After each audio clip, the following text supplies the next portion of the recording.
We are now learning, you are now learning, Perek Dalid Mishnah Zayin from Masechet Shkalim. Shkalim Dalid Zayin. We're going to continue to discuss what did they do in the Beit HaMikdash, or what should they do in the Beit HaMikdash when people gave different kinds of things to Hegdish. Says the Mishnah. Hamakdish nechasav, a person made his property Hegdish. And among your property you had animals that were tamimim, that were unblemished. Some were male and some were female. Okay, male animals are brought olot, and female animals burnt offerings, and female animals are only offered shlamim. Now, the difference between, it's important to understand, olot are offerings that were offered even from the Beit HaMikdash. They could offer olot, the Kohanim could use, that was used from the Beit HaKabai. Remember we said the Ketz HaMizbeach, want to keep the Mizbeach busy, that was olot. They would never offer shlamim as Ketz HaMizbeach, because shlamim came from private individuals. A person came and wanted to bring a korban to God, you would bring a korban shlamim, and then that person would then eat part of it. Part of the shlamim is eaten. So therefore, you couldn't use private animals, you couldn't use public animals, because who would eat it? Only olot were offered from the Kohanim and shlamim from private people. So, the problem was, what happens if there are behemot ru'uyot legabe mizbeach, but some of them, zecharim, could be used as olot. The kevot could only be used shlamim. We have a machloket. We have a machloket between different opinions. Rabbi Eliezer Omer, Eliezer says, okay, zecharim yimachu letzarchei olot. The male ones, you sell them and then you buy olot. Unekevot, and the female ones, yimachu letzarchei zivchei shlamim. Okay, you would sell them and use them for shlamim. Whoever needs to bring a korban shlamim, because a private person can also buy a korban oleh. Meaning the person gave his money to Beit HaMikdash. He gave his, so you don't actually offer these animals. Rather, you use the money for the animals. U'dmeihem yiplu, and the money that you use by selling this to private people should fall in shar nechasim with all the other property, the Beit HaKabayit. When a person gives his material, his property to the Beit HaMikdash, that's Beit HaKabayit. And even though there are animals that can be offered on the Mizbeach, so you use those for the Mizbeach, but you sell it first and you give it to private people. That's Rabbi Eliezer's position. Why? Let's look at the Bartunura. Savar, he holds, Stam Hegdish the Beit HaKabayit. When you give money, when you make Hegdish, you have Beit HaKabayit. So all the money should go to the Beit HaKabayit.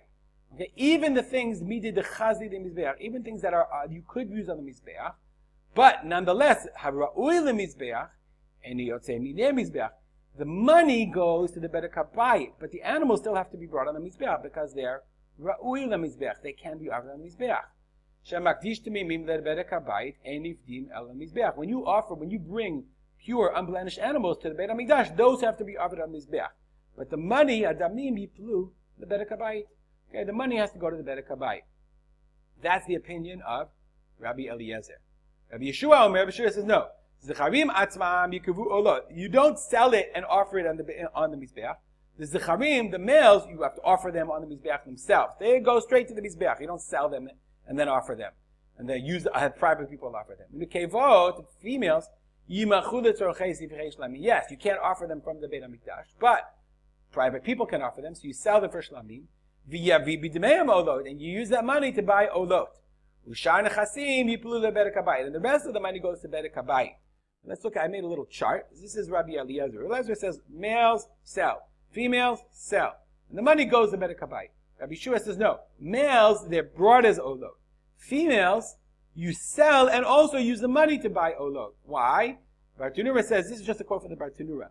Midei dechazi le mizbeach, that which is valuable for the mizbeach, mistama le mizbeach aktishinu. We assume that when he gave it, he wanted the things that could be brought in the mizbeach as a mizbeach. What about the nekevot? Nekevot yimachu letzarchei shlamim v'yaviu d'meim olot. Remember, nekevot cannot be brought as olot. So therefore, yes, you sell them as shlamim, but you use them for olot. Hem atzmam ein kravim shlamim. You don't offer them as shlamim. Da'machdish nechasav, because when you give your money as hegdesh, da'atosh yu kulam mekavor. That all goes to Hashem. So I want its money to be used for olot and not for shlamim. And then the rest, the money goes to the Beit HaKabayit. The rest of the money, the rest of the money goes to the Beit HaKabayit. Rabbi Akiva Omer, Rabbi Akiva says, this is interesting, they are having opinions about the opinions. I agree with Rabbi Eliezer more than Rabbi Yeshua. Rabbi Eliezer hishvad midato, Rabbi Yeshua chalak. Because look at the chart. Rabbi Eliezer Hishvai Midato means, look, Rabbi Eliezer says, no matter what you sell. But Rabbi Yoshua says, no, the Zacharim you offer. The Nekevot you sell. So he says, I like Rabbi Eliezer because he says both are equal. You sell them, and then you use the money for a bedek habayit. This is shar damim. This is not the same. Okay. I'm a Rabbi Papai, so Rabbi Papai says no. Shamati divrei shneim. I heard that both of them are right, but it depends. Shamakdish beferush kidivrei Rabbi Eliezer. If a person explicitly gives, I give my behemot. Beferush means first I give my behemot. Okay? Behema unechasai vehegdesh. I have animals and I have nechasim. Okay? So therefore, he holds like Rabbi Eliezer. If I say I give my animals, and the animals go, I want to give my animals to bedek habayit. So if I give my animals to bedek habayit, then of course I want to sell it because I want the money to go to the bedek habayit. So I say I want the animals to the bedek habayit and the rest of my property. But hamafrish stam, if he only says I give all my property to Beit HaMikdash, I makdish all of it, it doesn't distinguish between one or the other. Then kidivrei Rabbi Yehoshua, then he says we assume that if he didn't differentiate, then he wants the animals to go to the mizbeach and the money to go to the bedek habayit. That's what he says. If he distinguishes, if he specifically says, I want my animals to the bedek habayit and my property, then we do like Rabbi Eliezer. But if I say stam, then we distinguish and we say that the animals he wanted to go to the mizbeach and the rest he wanted to go to bedek habayit. So he's trying to intuit and trying to understand what did the person want when he gave his property. The Bartenura says in the end, Halachak Rabbi Akiva, we paskin like Rabbi Akiva, that we paskin like Rabbi Eliezer. Stop here, dedicate our learning to the memory of my father, Rav Simcha Mitzvah Kalman, and also to Haishat Sipora Fega Matilda Bat Nachman.